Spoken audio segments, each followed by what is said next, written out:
Baik, terima kasih rakan penyampai di studio Selamat Pagi Malaysia hari ini. Cerita pagi di Langkawi hari ini kita akan berkenalan dengan pengarah baharu Maritim Negeri Kedah dan Perlis, iaitu Laksamana Pertama Maritim Muhammad Zawawi Abdullah yang baru sahaja diangkat menjadi pucuk pimpinan tertinggi bagi Maritim Kedah dan Perlis ini. Baik, Tuan, selamat datang ke Langkawi diucapkan. Tuan, sebelum Tuan memulakan tugas sebagai maritim pengarah Maritim Kedah dan Perlis ini, boleh Tuan kongsikan kepada para penonton di mana Tuan memulakan kerjaya dan sejak bila Tuan menyertai agensi ini? Saya telah menyertai agensi ini pada 1 Februari 2006 setelah berkhidmat dalam perkhidmatan TLDM selama 15 tahun. Kebanyakan karier saya diperjawatkan di Maritim Negeri Sabah selama 10 tahun sebagai pegawai merintah kapal, pengarah bagi sistem pengawasan laut di Kota Kinabalu, serta sebagai pengarah siasatan dan dakwaan di wilayah Sabah. Seterusnya saya juga diperjawatkan sebagai pengarah SPASLA atau Sistem Pengawasan Laut Malaysia di Lumut, Perak, dan jawatan terakhir saya adalah sebagai pengarah cari lamat dan bantuan bencana di Ibu Pejabat Maritim Malaysia di Putrajaya. Tuan, seperti yang kita tahu, Langkawi ini sangat sinonim dengan kemasukan parti dan juga jenayah rentas sempadan. Jadi apabila Tuan menjadi pengarah Maritim Negeri Kedah dan Perlis ini, apa fokus utama Tuan untuk maritim di sini?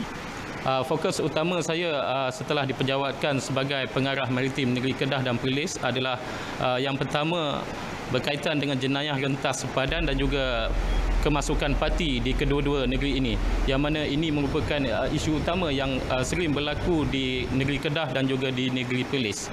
Selain pada itu, jenayah lain yang bertentangan dengan perundangan yang berkuat kuasa pada masa ini juga akan diambil berat dan diambil tindakan yang sewajarnya oleh agensi di Maritim Malaysia di Kedah dan Perlis.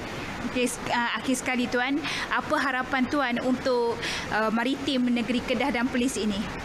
Harapan saya semasa bertugas di Maritim Negeri Kedah dan Perlis adalah mohon agar kerjasama yang baik antara agensi ini dengan komuniti maritim yang berada di Negeri Kedah dan Perlis menyalurkan maklumat ataupun sebagai mata dan telinga kepada agensi ini dalam penyaluran maklumat berkaitan dengan kejadian-kejadian yang berlaku, terutamanya yang melanggar peraturan atau perundangan di dalam negara kita yang berlaku di sekitar perairan di kedua-dua negeri ini.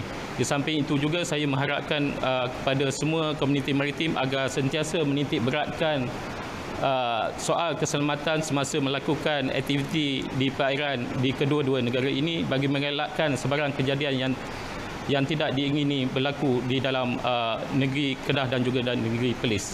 Baik, terima kasih Tuan. Selamat bertugas dan selamat maju jaya diucapkan kepada Tuan Zawawi. Jadi saya kira setakat itu sahaja perkongsian dari Langkawi hari ini. Kembali kepada rakan penyampai di studio Selamat Pagi Malaysia.